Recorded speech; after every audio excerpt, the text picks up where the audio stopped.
February 23rd. Does that date mean anything to you guys? No. Not at all. That's when we thought everything was okay and we saw each other in person. No. This is So February 2021 or 2020? 2021. February 2021. Yes. We were probably doing this or schoolwork.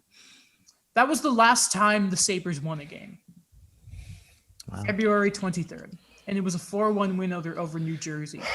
Now their 12th straight loss was in New Jersey, and that led finally to the firing of head coach Ralph Krueger earlier today.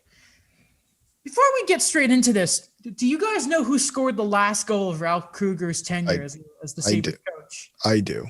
Do you know who it was, Daniel? Let's take a stab at this. Okay. Sit. Jake McCabe. It was Jeff Skinner. The man who he just put on the fourth line, benched. Jeff Skinner, ladies and gentlemen. So we all saw this coming. I think we all sort of thought that this was a bit overdue. I don't even think this is the first of massive stretch of games that Krueger has lost since becoming the head coach in Buffalo. Listen, an interim has been named. I'm not going to name him because no one knows who the guy is. You know why? Because Buffalo don't have any staff. They are probably the thinnest staffed team in the league because, as I tweeted, and Daniel read earlier before we started recording and then liked it. Thank you, Daniel. Do we all forget the bloodletting before the season started in Buffalo?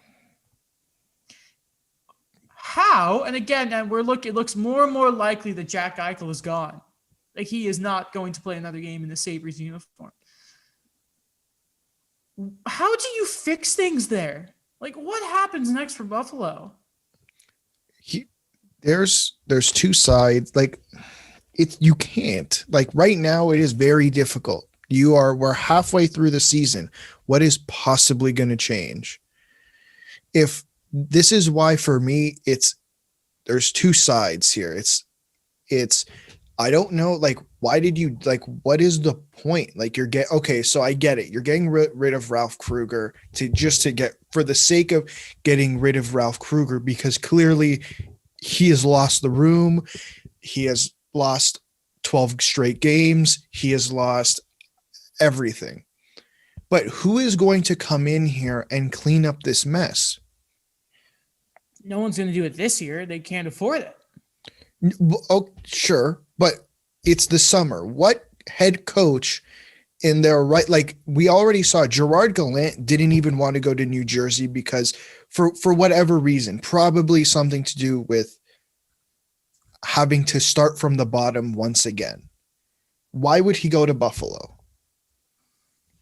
Probably like same reason. And if anything, it's worse in Buffalo. You're about to get rid of a franchise altering player because it's been what, 6 years now trying to build around this guy. Who else is going to come in? Well, Mike Babcock's not coming back to the league anytime soon. I don't know about that. You think they paid Ralph Krueger $3.9 million. What do you think Mike Babcock would ask for? 7.5. Well, just on top of my head. You can ask, right? Because wouldn't it have to be during, like, in the frames of his current contract that runs with the Leafs still? And then the question becomes, what do the Leafs retain out of it? I think they can technically still pay him more than what his contract is currently worth. I'm not 100% sure on that. But if I'm Mike Babcock, again, this is a very different situation than when he almost signed in Buffalo years ago. If I'm Mike Babcock, why would I go to Buffalo? Well, I guess that goes to the question, where else could he go? But first, Daniel, your thoughts on Krueger being let go in Buffalo. What's funny for you guys, for those of you who don't really understand how big a 12-game losing streak is, besides the fact it's a lot of games. That's about like just over an eighth in a normal season. Here we are in a condensed season, 56 games. They have technically lost 21% of their games this season, technically, on this streak alone, Daniel.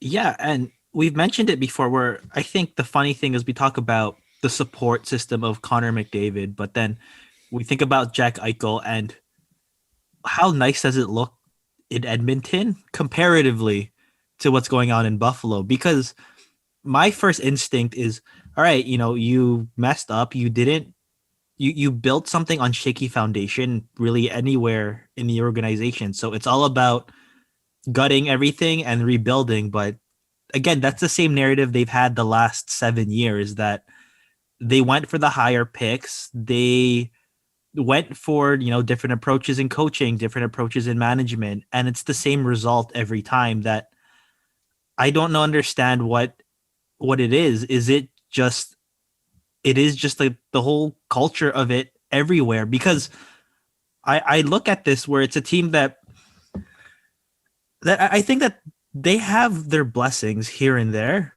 Hmm. but they never know how to like it's like it in a way it gets cursed in a way. Like, for example, they got Jeff Skinner pennies on the dollar, excellent season, and then they pay him, and look what happens to him now. And then Jack Eichel, they technically didn't win the Connor McDavid sweep days, but they got a guy who would have been first overall in any other draft, and they didn't do anything with it. And then Rasmus Dahlin, and then we could go. The list goes on where Rasmus Ristolainen, where they've held on to him too long. Mhm. They've kind of not really committed to him in any way. And how do you expect a team to kind of perform like that, where they just don't see an actual end to any of this, like an actual goal that they have to meet, because it's the same thing every season?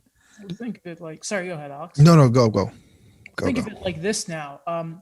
If we talk about tearing it down to the bone, that's what they did to get Eichel, and they never recovered. They don't have scouting staff anymore.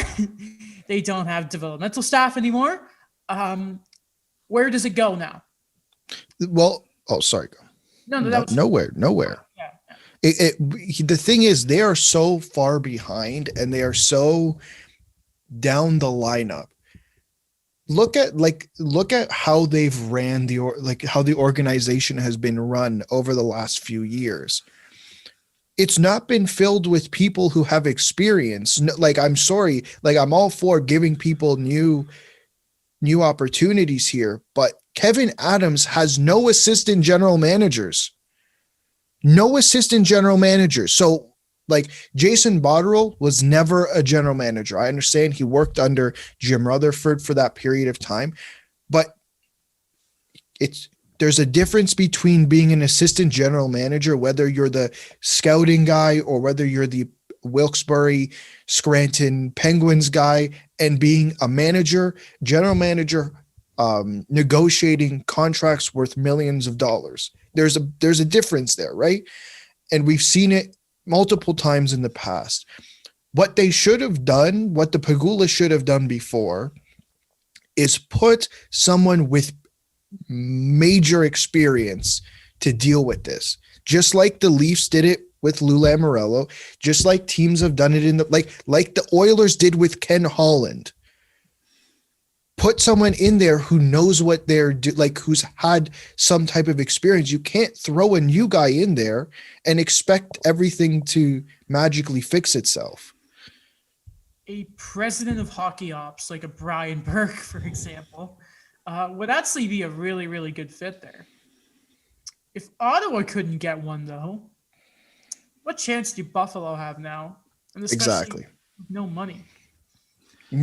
Not even just with no money. Like, they're too far down. Like, they've dug themselves into a hole that's going to be very difficult to take themselves out of.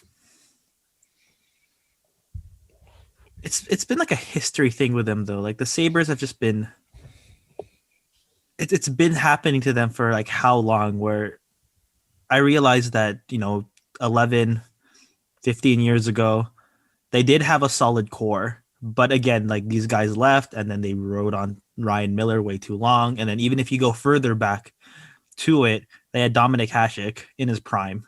Mm-hmm. Couldn't keep him. He didn't want to stay.